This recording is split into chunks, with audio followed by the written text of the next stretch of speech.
Bienvenue à toi dans cette vidéo, troisième partie, dans laquelle nous sommes en train de travailler ensemble sur un projet de data science qui est donc un problème généralement rencontré par les banques, qui est donc une banque peut donc avoir des clients et on a parfois des clients à qui on prête donc le crédit et on n'est donc pas sûr qu'ils vont nous rembourser ce crédit. Donc, c'est un problème qui est généralement rencontré par les banques. Donc, toi et moi aujourd'hui, on s'est donc servi des données historiques d'une entreprise, les données qui ont été prises sur la plateforme Kaggle. On va donc essayer ensemble d'étudier les différentes. On va donc faire en fait un modèle de machine learning qui va permettre, en fonction des caractéristiques d'un client X, de voir si on pourra donc l'accorder un crédit ou pas. Nous avons donc déjà vu une première vidéo et une deuxième vidéo. Donc, dans cette vidéo, qui est dans la troisième partie de la vidéo, nous allons donc essayer de voir donc l'analyse univariée et l'analyse bivariée. Alors déjà, ce que tu dois comprendre, c'est que l'analyse univariée, c'est une analyse qui nous permet ici d'étudier variable par variable, donc chacune des variables. Ici, on verra donc l'analyse univariée, ici avec notre variable target ou encore notre variable de sortie. Ici, il faut dire que je te conseille vraiment d'aller suivre la partie 2 de cette vidéo parce que si tu ne suis pas la partie 2, tu seras totalement égaré.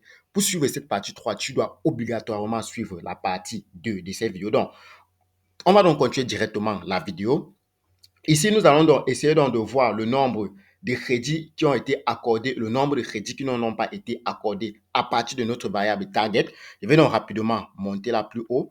Ici, il faut dire que notre variable target ici ou encore notre variable de sortie, c'est la variable loan amount statut. Loan amount statut qui dit si le statut du crédit a donc été accordé ou pas. Ici, au niveau de loan amount statut, vous avez deux variables, à savoir yes, y pour yes. On va voir ensemble. Je remonte rapidement. Vous voyez. Ici, au niveau de loan amount statut, yes, c'est pour Y pour dire que le crédit a été accordé et no pour dire que le crédit n'a pas été accordé. Ici, notre variable target, c'est donc la variable loan statut. Donc, ce qu'on va donc faire ici, c'est que nous, on va donc essayer dans un premier temps, déjà, de voir le nombre de crédits qui ont été accordés et le nombre de crédits qui n'ont pas été accordés pour pouvoir donc déjà commencer notre analyse univariée. Alors, on va donc essayer de voir donc le nombre de crédits qui ont été accordés, le nombre de crédits qui n'ont pas été accordés. Je vais donc récupérer mon data frame crédit que voici. Je vais donc faire ici, je charge la colonne loan statut. Je vais donc charger la colonne loan statut. Je charge cette colonne-là. Et je fais donc ici point values count. Simplement. Donc, je vais donc essayer d'exécuter cette celui-ci. Ici, c'est étoile pour dire que c'est encore en train de compiler. OK, il dit qu'il rencontre un souci. Est-ce qu'on a donc bien écrit notre variable loan statut, data frame, loan, L-O-A-N, statut. Ah, OK, statut, c'est avec S majuscule. OK, pour ne pas avoir souvent ce genre de problème, je vous conseille vivement de venir au niveau de votre data frame de départ.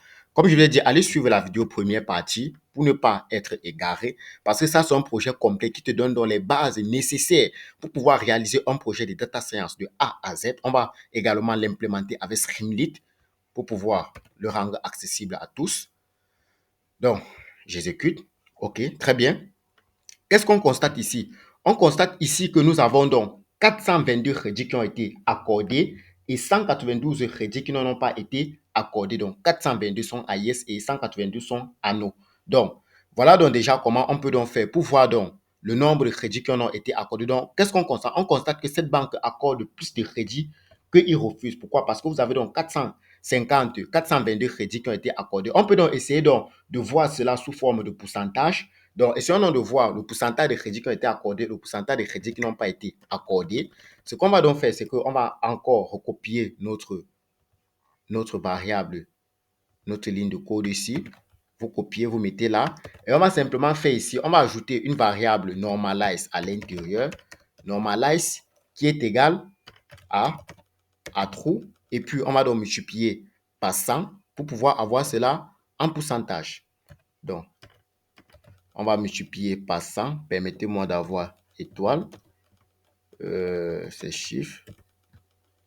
Ok, je vais utiliser un clavier visuel pour avoir rapidement étoile. Donc, on va multiplier donc par 100 pour avoir cela en pourcentage. Ok. Donc, je vais donc multiplier ici par 100 pour avoir directement les valeurs en pourcentage. Une fois que c'est donc fait, vous exécutez cette cellule.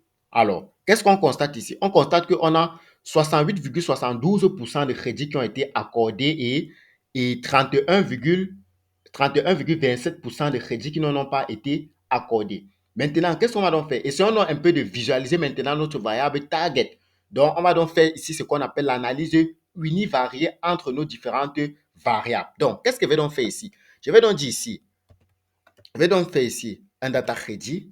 Donc, je vais donc charger la colonne loan statut et charger la colonne loan statut.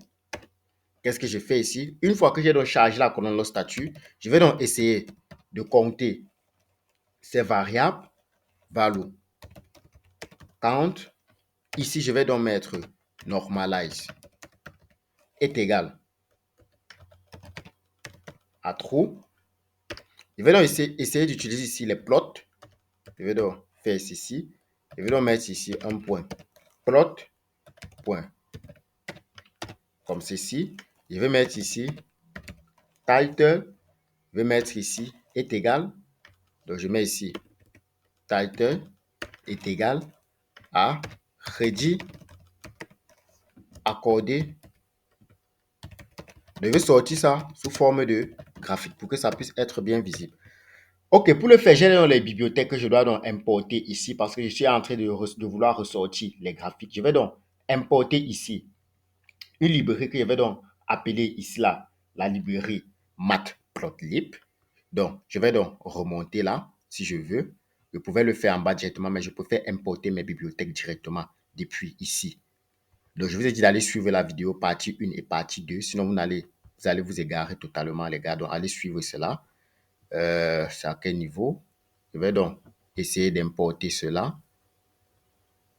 Donc, ça plante un peu. Désolé. C'est à quel niveau là où j'ai importé mes librairies? Pourquoi ça ne scrolle pas vers le haut? OK.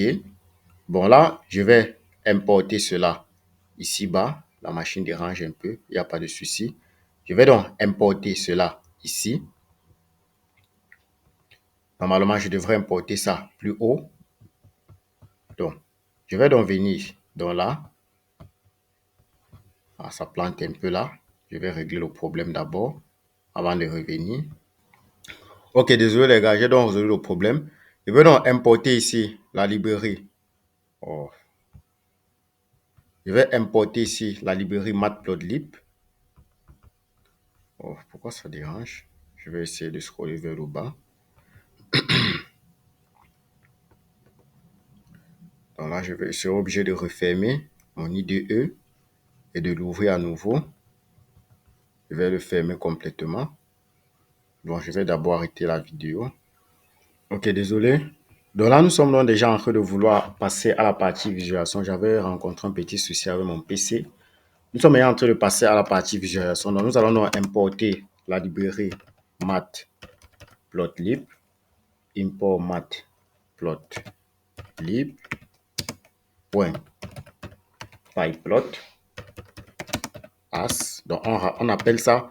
Pour qu'on ne soit pas chaque fois en train d'appeler matplotlib.pyplot, c'est mieux de renommer ça en PLT. Donc, on va simplement utiliser PLT pour pouvoir les appeler. Donc, ici, il faut dire que la librairie Matplotlib va nous permettre de gérer la visualisation de nos données, quoi. Donc, j'espère que j'ai bien écrit l'orthographe. Matplotlib. OK. On va également importer la librairie Seaborn pour pouvoir gérer également la visualisation en renommant. On va donc dire import Seaborn as SN. On renomme ça comme cela. OK. On va donc redescendre là, à ce niveau-ci. On va redescendre. On a donc déjà, je devais normalement exécuter ces cellules-là. Exécutons-les d'abord.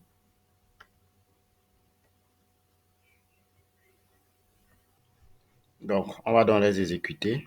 Vous sélectionnez là. Vous appliquez là. Ici, c'est étoile pour dire que c'est en train de run. Quand ça va finir de run, il n'y aura plus étoile ici. Donc, regardez bien quand vous êtes en train de travailler. OK. Matplotlib is building catch if the moment. Ça veut dire que j'ai peut-être mal écrit le nom Matplotlib. Mais comme je vous ai dit, lorsque vous rencontrez une erreur comme ça, vous ne devez pas avoir peur. Également, Seaborn. Il dit qu'il ne retrouve pas Seaborn. OK. Est-ce qu'on a fait un problème au niveau de au niveau des noms. Seabone, c'est S-E-A. Ici, voilà, il n'y a pas R, j'allais bien dire. OK, c'est Seabone. OK, je réexécute. OK, on patiente. Donc, s'il y a encore une erreur au niveau de l'importation, il va nous envoyer cela. OK, donc il faut dire que j'importe les librairies Matplotlib et Seabone ici pour faire déjà la visualisation de mes données. Comme je vous ai dit, nous allons donc commencer par faire une visualisation côté variable unie, côté valeur univariée. Donc, on va donc faire l'analyse univariée. Donc, je vais donc scroller là. Je patiente que ça charge un peu. OK, on va donc reprendre. On va donc essayer donc de commencer à notre analyse univariée. Je vais donc reprendre parce que là, j'ai eu un souci. Désolé vraiment, les gars. Donc là, je vais faire ici un data frame ready. Je vais charger la colonne loan statut. Je charge la colonne loan statut. Je fais ici un point value, point values count. Je mets ici un normalize est égal à true, comme ceci. Je fais donc ici multiplier par 100 pour y avoir en pourcentage.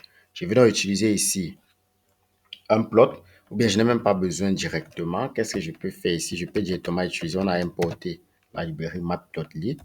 Point. Je mets ici un taille est égal à ready accordé ou pas. Simplement, j'exécute celui-ci. OK. Et d'ici data frame ready is not defined. Est-ce qu'on a bien écrit notre data frame ready? Je copie cette variable ici. Je mets ici. OK. J'exécute à nouveau.